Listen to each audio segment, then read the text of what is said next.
Hello students, welcome back to digital teacher ji. आप सभी का डिजिटल टीचर जी में बहुत बहुत स्वागत है। तो जैसा कि आप लोगों को पता होगा कि जितने भी बीकॉम 4th सेमेस्टर के स्टूडेंट हैं कानपुर यूनिवर्सिटी से, उन सभी का जो है ना डेट शीट जारी हो चुकी है और उस डेट शीट के हिसाब से उनके पेपर बहुत जल्द होने वाले हैं। तो हम आज शुरुआत करते हैं अपने एक नए सब्जेक्ट की, जिसका नाम है इनकम टैक्स।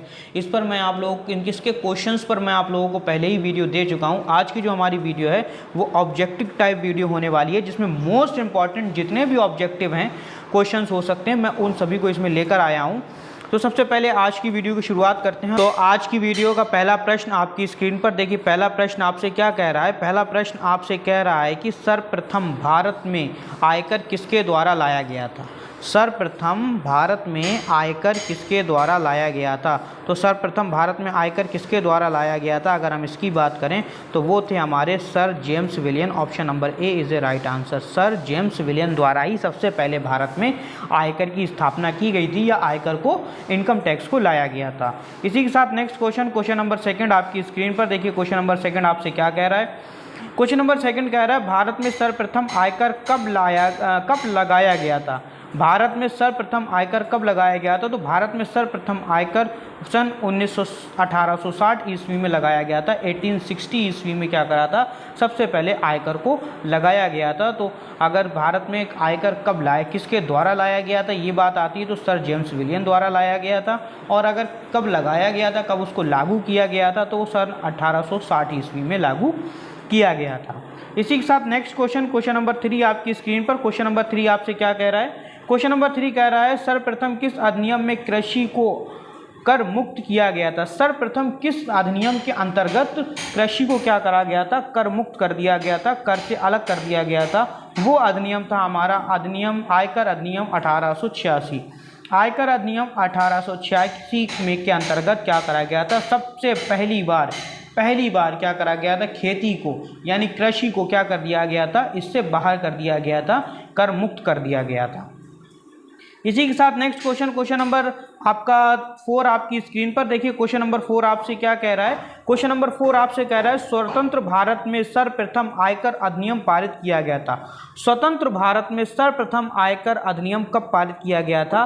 तो स्वतंत्र भारत में आयकर अधिनियम पारित किया गया था 1961 ईस्वी में। 1961 में सर्वप्रथम पहली बार स्वतंत्र भारत में, यानी जब भारत आज़ाद हो गया था उसके बाद आयकर कब प्रभावित किया हुआ था, कब आयकर आया था? तो वो आया था आपका 1961 ईस्वी में।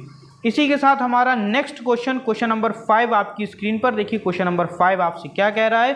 क्वेश्चन नंबर 5 कह रहा है वर्तमान आयकर अधिनियम कौन सा है? इसमें 4 ऑप्शन दिए हुए हैं। इन 4 ऑप्शन में से कोई एक ऑप्शन आपका सही होगा। तो वर्तमान आयकर अधिनियम है आयकर अधिनियम 1961। आयकर अधिनियम 1961 ही हमारा क्या है? आज भी यही अधिनियम लागू है। इसी के साथ 6 क्वेश्चन आपकी स्क्रीन पर देखिए। 6 क्वेश्चन आपसे क्या कह रहा है? 6 क्वेश्चन आपसे कह रहा है आयकर विभाग निम्न में से किसके नियंत्रण में कार्य करता है? आयकर विभाग निम्न में से किसके नियंत्रण में कार्य करता है? तो आयकर विभाग जो है ना, वो प्रत्यक्ष कर केंद्रीय बोर्ड के नियंत्रण में काम करता है। प्रत्यक्ष कर केंद्रीय बोर्ड के नियंत्रण में क्या करता है? कार्य करता है। इसी के साथ नेक्स्ट क्वेश्चन नंबर 7 आपकी स्क्रीन पर। क्वेश्चन नंबर 7 कह रहा है आयकर अधिनियम 1961 में व्यक्ति से अभिप्राय है। आयकर अधिनियम में व्यक्ति से क्या अभिप्राय है? तो व्यक्ति से अभिप्राय व्यक्तियों के संघ से है, व्यक्तियों के समूह से है, या एक व्यक्ति से? तो आयकर अधिनियम 1961 के अनुसार ये सभी व्यक्ति में ही गिने जाते हैं। तो सही ऑप्शन है ऑप्शन नंबर डी, उपयुक्त सभी। इसी के साथ नेक्स्ट क्वेश्चन नंबर 8 आपकी स्क्रीन पर। क्वेश्चन नंबर 8 क्या कह रहा है? आयकर अधिनियम 1961 लागू होता है।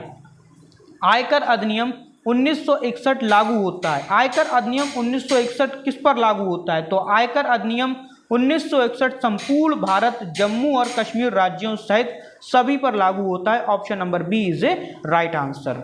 इसी के साथ नेक्स्ट क्वेश्चन नंबर 9 आपकी स्क्रीन पर। क्वेश्चन नंबर 9 देखिए आपसे क्या कह रहा है? क्वेश्चन नंबर 9 कह रहा है आयकर अधिनियम 1961 में कुल धाराएं हैं।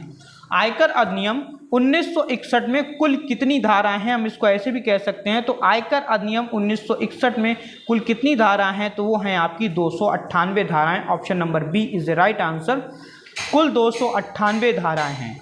इसी के साथ नेक्स्ट क्वेश्चन नंबर 10 आपकी स्क्रीन पर। क्वेश्चन नंबर 10 क्या कह रहा है? किस कर निर्धारण वर्ष से समान गत वर्ष 1 अप्रैल से 31 मार्च सभी करदाताओं के लिए अनिवार्य कर दिया गया। मतलब किस गत वर्ष, किस टाइम से, किस सन से, किस ईस्वी से, किस ईयर से क्या करा गया है, 1 अप्रैल से 31 मार्च को है सभी करदाताओं के लिए अनिवार्य कर दिया गया है। तो वो ईयर थी हमारी 1989 और 1990। Option number A is a right answer. इसी के साथ नेक्स्ट क्वेश्चन, क्वेश्चन नंबर 11 आपकी स्क्रीन पर। क्वेश्चन नंबर 11 आपसे क्या कह रहा है? क्वेश्चन नंबर 11 कह रहा है कि आयकर अधिनियम 1961 किस तिथि से सिक्किम में लागू हुआ? सिक्किम में आयकर अधिनियम कब लागू हुआ था? तो सिक्किम में आयकर अधिनियम 1 अप्रैल 1990 में लागू हुआ था। Option number C is the right answer. इसी के साथ नेक्स्ट क्वेश्चन, क्वेश्चन नंबर 12 आपकी स्क्रीन पर। क्वेश्चन नंबर 12 आपसे क्या कह रहा है? क्वेश्चन नंबर 12 कह रहा है कि केंद्रीय राजस्व बोर्ड की स्थापना किस वर्ष की गई थी? केंद्रीय राजस्व बोर्ड की स्थापना आपकी 1924 ईस्वी में की गई थी। Option number A is a right answer. इसी के साथ नेक्स्ट क्वेश्चन, क्वेश्चन नंबर 13 आपकी स्क्रीन पर।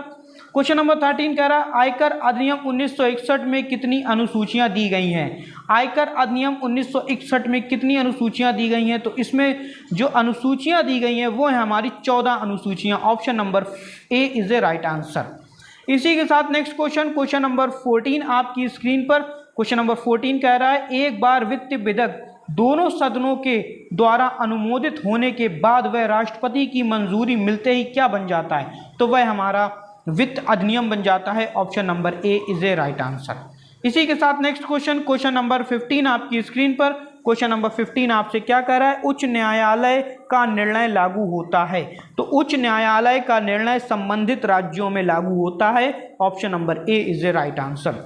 इसी के साथ फिर 16 क्वेश्चन आपकी स्क्रीन पर। 16 क्वेश्चन क्या कह रहा है? 16 क्वेश्चन कह रहा है प्रत्येक करों को केंद्रीय बोर्ड के द्वारा जारी किए गए सर्कुलर किस पर बंधनकारी होते हैं? किस पर बंधनकारी होते हैं? तो इसका देखिए ऑप्शन दिए हुए हैं आपके दो। पहला ऑप्शन दिया हुआ है प्रत्येक करदाता पर, फिर प्रत्येक कर निर्धारण अधिकारी पर। तो ये लागू होता है आपका ऑप्शन नंबर बी यानी प्रत्येक कर अधिकारी पर। इसी के साथ नेक्स्ट क्वेश्चन, क्वेश्चन नंबर 18 आपकी स्क्रीन पर। क्वेश्चन नंबर 18 कह रहा है आयकर है। आयकर क्या है? तो आयकर एक प्रत्यक्ष कर है। Option number A is a right answer. इसी के साथ नेक्स्ट क्वेश्चन, क्वेश्चन नंबर 19 आपकी स्क्रीन पर। क्वेश्चन नंबर 19 कह रहा है निम्न में से कौन सा प्रत्यक्ष कर है? निम्न में से कौन सा अप्रत्यक्ष कर है? अप्रत्यक्ष कर को हम इंग्लिश में इनडायरेक्ट टैक्स भी कहते हैं, जिसमें जीएसटी को भी शामिल किया जाता है।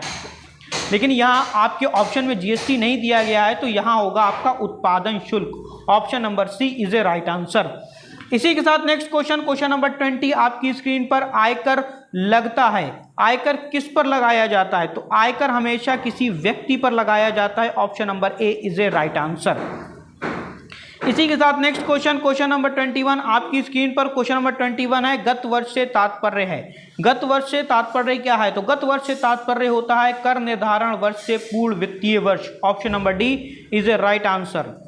इसी के साथ नेक्स्ट क्वेश्चन, क्वेश्चन नंबर 22 आपकी स्क्रीन पर। क्वेश्चन नंबर 22 है गत वर्ष सदैव समाप्त होता है। तो गत वर्ष सदैव 1 अप्रैल को शुरू होकर 31 मार्च को समाप्त होता है। Option number D is a right answer.